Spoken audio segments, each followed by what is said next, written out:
barnaamijkani marnaba ma dhiirigelinayo jacaylka guurka ka hor.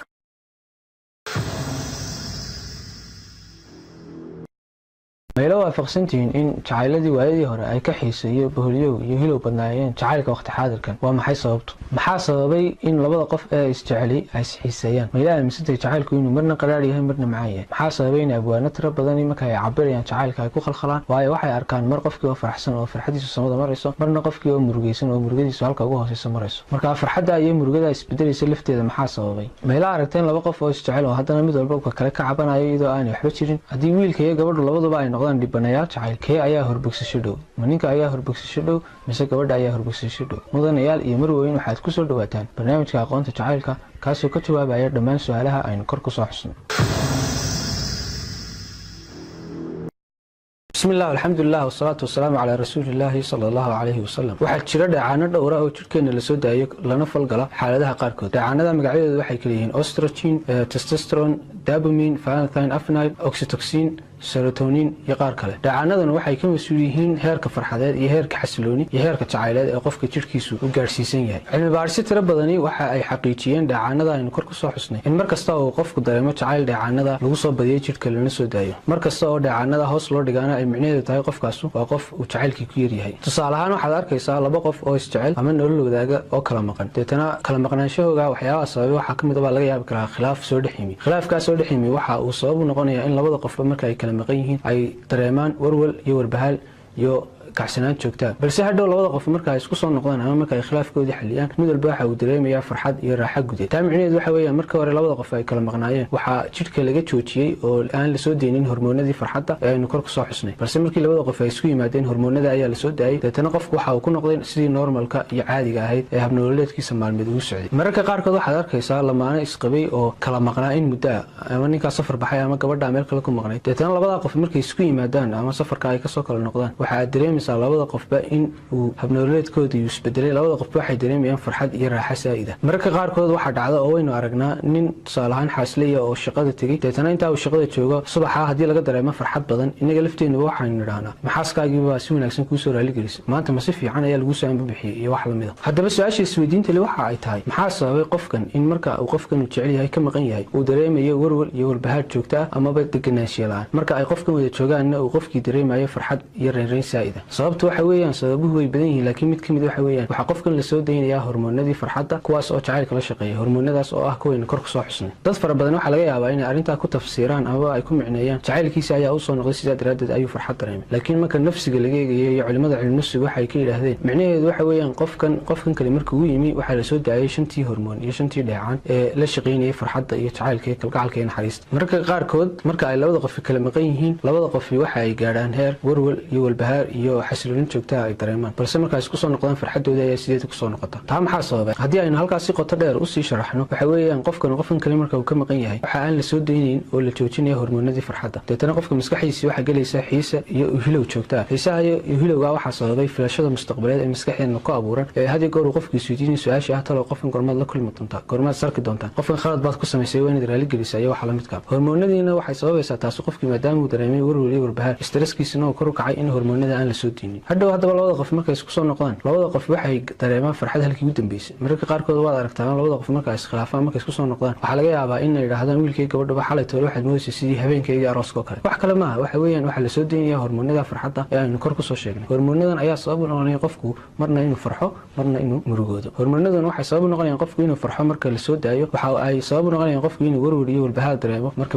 hormoonada hoos loo dhigo. sidaa daraaddeed marka hormoonadan la soo daayo, qofka waxaa la kafeynayaa baahidii jidheed ee ahayd filashadii mustaqbaleed ee qofka ku abuuraysa xiisaha iyo baahidii nafsiyeed ee ahayd warwalka iyo walbahaarka. labadaaba waa la daweynaya hormoonadaas oo la soo daayay awgeed. dareemitaanka uu qofku dareemayo jacaylka waxay ka dhigan tahay sida daroogada oo kale. daroogada iyo jacaylku marka jirka gudihiisa la eegayo isku si ay u shaqeeyaan, waayo labadaba waxaa la soo daayaa hormoonada farxadda. farqiga u dhexeeya waxa weeye jacaylku wuxuu hormoonada farxadda u soo daayaa si dabiici ah oo Ilaahay nagu abuuray, balse qaadka iyo daroogada khamriga iyo herointa iyo shiishada iyo waxaasoo dhani waxa ay hormoonada farxadda usoo daayaan si aan dabiici ahayn deetana qofka hormoonadaas ayaa ku badanaya marka qofka daroogada jirkiisa uu la bartay marka uu waayo hadii goor qofkaas wuxuu dareemaa xaraarad joogta ama waxa la yiraahdo qofkaas uu qaadireysan yahay ama wax la mid ah taa micnaheedu waxa weeyaan qofkan hormoonadii farxadda ee khasabka lagu soo daayay ay ku soo daayeen daroogadan ayaa waxa uu u baahan yahay inuu daroogada isticmaalo si hormoonadii farxaddu ay u soo deysmaan hadii qofku deetana uu qaadka cuni waayo waxa laga yaabaa ama uu shiishada cabi waayo ama wixii la xiriiro isticmaal waayo sida khamriga oo kale in qofkaas uu maalintaas oo dhan dareemo warwar bahaar waxa laga yaabaa in qofkaas uu dareemo baahi joogto ah oo qabo waxa taas oo keensanaysa filashadii mustaqbalada ee maskaxda jacaylkuna waa la mid qofku hadii uu dareemo jacayl ama uu dareemo in la jecel yahay ama isagoo wax jeclaaday waxa la soo deynaya hormoonadii farxadda marka la soo daayo qofkii wuxuu dareemayaa deganaanshiyo iyo xasilooni gudeed haddaba qofka haddii qofkan kale iskhilaafaan hormoonadaas ee jirka laga jaraya deetana qofkii wuxuu dareemayaa sidii uu daroogada ugu baahan yahay oo kale si la mid ah ayuu jirkiina ugu baahan yahay inuu qofkan arko si hormoonadiisii farxadda loo soo daayo hadda ayaynu jawaab u helnay mid ka mid ah waxyaabaha sababay in qof kale ay isku soo jeclaadeen dabeetana ay kala tageen qofkaas uu qofka kale hore u ilaawi waayo sababtu wax kale maaha sababtu waxa weeyaan qofkan kale wuxuu ku badinayaa xusuustii dabeetana taas waxay abuuraysaa filashadii mustaqbaleed inay kor u qaado wuxuu dareemayaa xiise iyo hilib dabeetana maxaa sababmaya in qofkii hormoonadii ee farxadda jirkii laga joojiyo dabeetana qofkii markuu keligii gaar u baxo waxaad arkaysaa ninkii oo murugaysan ama maya waxaad arkaysaa gabadhii iska ooyeysan marka qaarkood haddii laakiinse labadaa qof ay joojin lahaayeen ama qof uu ka joojin lahaa xasuusta oo xasuusanaya waxa laga yaabaa in ay jirku dabeecadiisa iyo sidii hore ku soo noqon lahaa waa sida qaadka sigaarka oo kale qofku hadduu doonayo inuu qaadka sigaarka iska daayo haddii uu mar kaliya joojiyo waxa laga yaabaa in xasuusti ku badato dabeetana waa xanuunsanaya balse qofku haddii si tallaabo ah maalinba in yar uu yareeyo maalinta dambe jirku sidiisii caadiga ahayd ay kusoo noqonaya jacaylkuna waa la mid oo waxaa laga yaabaa qof hore oo jeclaaday waxyaabaha ku daweyn kara waxaa ka mid ah in uu iska daayo horta waata koobaad ee xasuusta qofka xasuusanayay iskana fogeeyo waxyaabaha ku kalifaya inuu xasuusto waata koobaad iyo talabaad oo ah in uu qofku si tallaabo ay arrintan uga bogsan doonto hadda ayaynu jawaab u helnay in mid ka mid ah waxyaabaha jacaylkii waayadii hore uu ka xiisay iyo hilow badnaa jacaylka maanta ay ka mid tahay hormoonada farxadda iyo sida u shaqeeyaan berigii hore labada qof ee isjeclaada way adkayd inay is arkaan way adkayd inay kulmaan deetana hadii goor qofkan kale uu xiisayn jiray walbahaar iyo warwar joogtaa uu dareemi jiray si ay isku helaan baa adkayd hormoonada farxadda ayaa markaa joogsan jiray waayo filashadii mustaqbaleed iyo xiisihii uu qofku u hayay qofkan kale ayaa kor u kacaya talo goormaad kulmi doontaan talo goormaad sarki doontaan balse jacaylka waqti xaadirkan uu ka xiisay iyo hilow yar yahay jacaylkii berigii sababtan wax kale maaha labadii qof ayaa waxay isku helayaan si fudud waxaa laga yaabaa labada qof inay ka wada xiriirayaan facebookii whatsappkii social mediahii iyo mareegaha ay bulshadu ka wada xidhiidho deetana waxaa fududaanaysa qofku in daqiiqad intuu internetka mobilkiisa uga hubsado inuu qofkanu internetkii fadhiyay iyo in kale deetana message buu dhigaya qofkaasna messagekii uu kasoo jawaabaya labadii qof waxay iska noqonayaan inay u wada dhaqmaan si iska caadiga ay u dhaqmayaan ba waxay sababaysaa in ay xiisihii iyo warwarkii iyo warbahaar ay labada qof isku dareemayaan uu meeshii ka baxo deetana jacaylku xiisihii iyo xamaasadii faraha badneed ee berigii hore lahaa ay meesha ka baxdo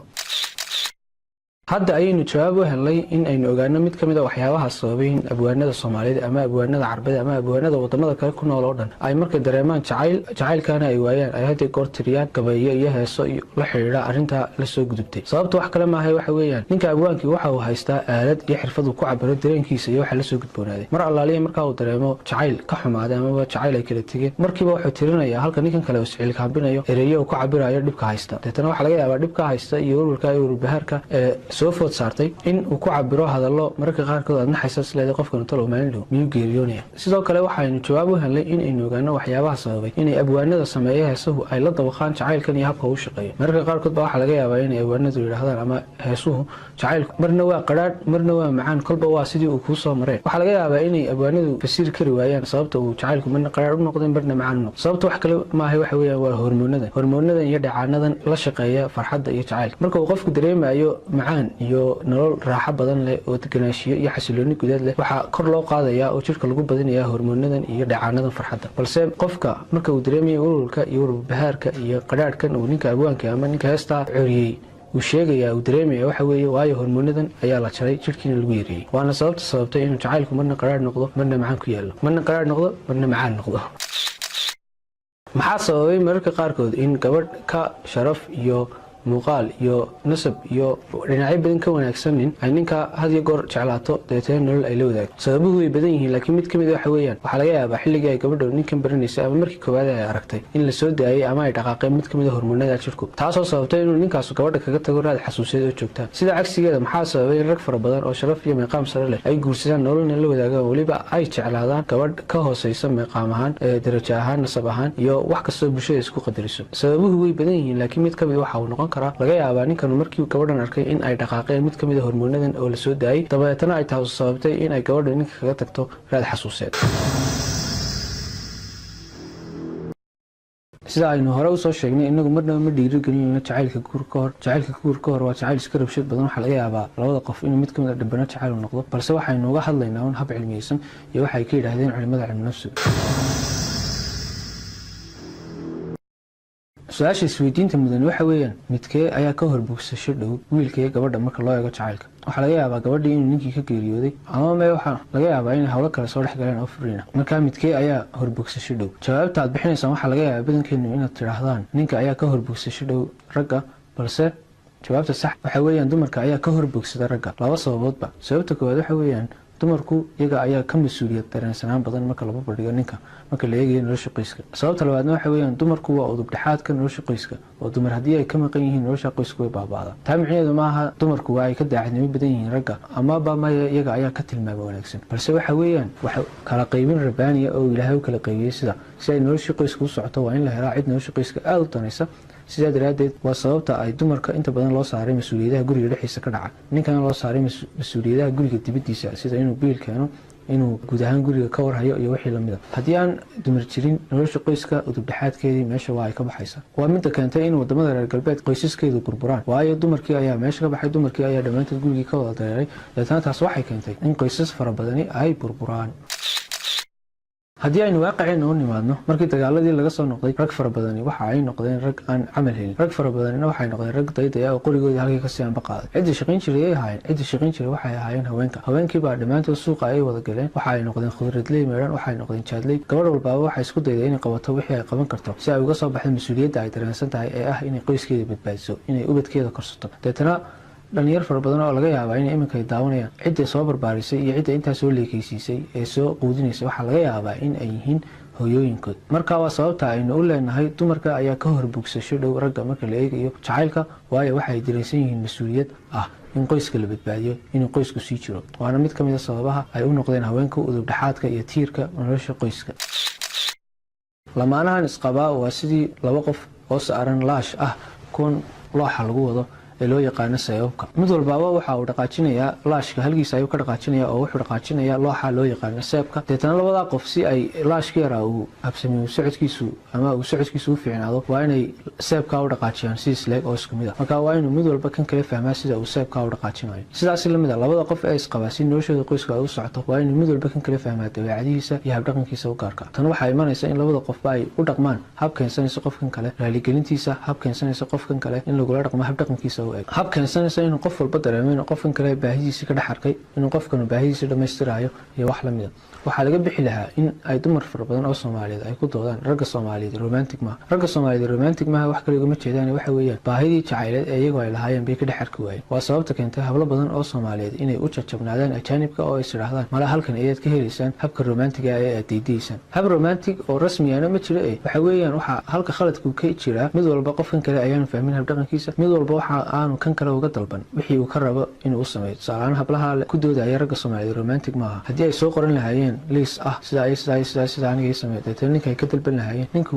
xitaa haddii aanu lahayn tilmaamaha ay ka dalbadeen si kastuu dadaalo waxaa laga yaabaa inuu marka dambe halkeeda dhigi lahaa. marka ma jiro jacayl mar walba romantic ku salaysan, waa dabeecadaha iyo habdhaqanada oo aan la isla fahmin. laga yaabaa qofku inaanu ahayn qof aan waxba baran, laga yaabaa qofka takhasuskiisu inuu yahay xisaab, laga yaabaa qofka takhasuskiisu inuu yahay engineer, laga yaabaa qofka takhasuskiisu inuu yahay dhakhtar, balse waxaa laga yaabaa dhammaantood inay ka siman yihiin inaanu midna aqoon lahayn cilmi nafsiga, arrimaha nafsiga la xiriira gaar ahaan dareenkan jacaylka. sidaa daraadeed shardi maaha qofku inuu noqdo takhasus cilmi nafsiyeed iyo inuu cilmi nafsiga wax badan ka yaqaano, balse waxaa shardi ah inuu qofku aqoon yeesho waxa uu qabanayo, waxaa la xiriira. tusaale ahaan haddii uu qofku yahay qof lamaana wiil iyo gabadhba uu yahay qof xaasilaya, waxay la gudboon labadaba inay aqoon yeeshaan jacaylka. qofna ma kaxeeyo gaari aanu aqoonin sida loo wado. waxay ka dhigan tahay qofka yidhaahda nolosha jacaylka jacaylka ayaan gelaya qof idhi uun dukaan baan furanaya oo aan garanay isugeynta ka jarta ku dhufada iyo qaybda khaladaad badan buu sameynaya laakiin aakhirka waxa laga yaabaa waa aragnimo awgeed inuu la keeno balse nolosha qoyska marka la eegayo khaladaad badan qofka haddii uu sameeyo haddii aan lala iman tanaasulkii iyo dulqaadkii waxaa laga yaabaa inaan waa aragnimadii saxda ahayd la gaarin qoysas fara badan oo ku burbur sidaa daraaddeed waxaa muhiima labada qof ee isguursanaya inay asaasiyaadka wixii la xidhiidha cilmi nafsiga gaar ahaan jacaylka ay aqoon u yeeshaan si ay labada qofba isku dhiirigeliyaan si ay labada qofba mid walba kan kale baahihiisa u asturo si uu labada qofba mid walba kan kale u haqabtiro baahiyaha uu kan kale ka rabo si markaa labada qofba uu jacaylkooda noqdo jacayl kor uun sii socda oona aan hoos soo daadegin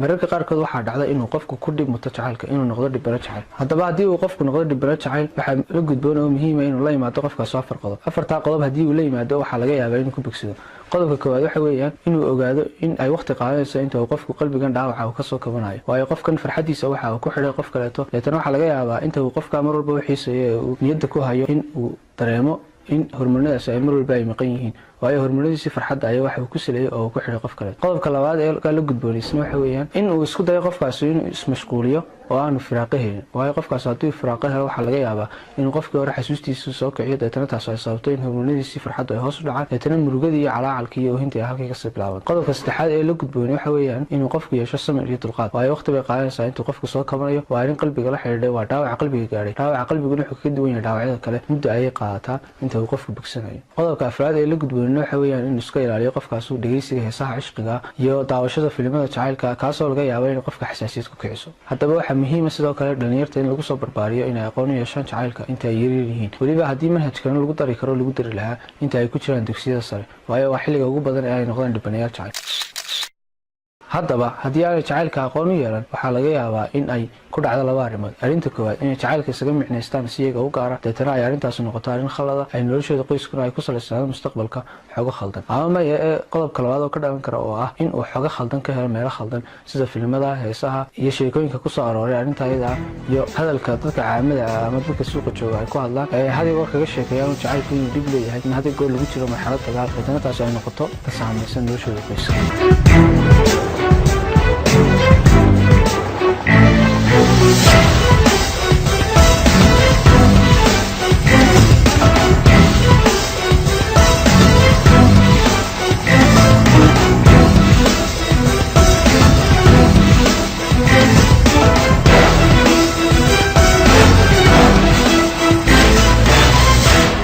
daawade aad iyo aad baad u mahadsantahay daawashadaada waxaan rajeynayaa inaad ka faa'iiday xog muhiim ah oo la xiriira arrimaha jacaylka oo ku soo biirtay akoonkaaga qaybta aqoonta haddaba si aad u daawato xalqad kale oo ka xiiso badan xalqada aad maanta daawatay ugana faa'iidaysato xog cusub oo la xiriira arrimaha jacaylka waxaad like garaysaa page-ka haddii aad page-ka ka daawatay amaba waxaad subscribe garaysaa channelkan YouTube-ka haddii aad YouTube-ka ka daawato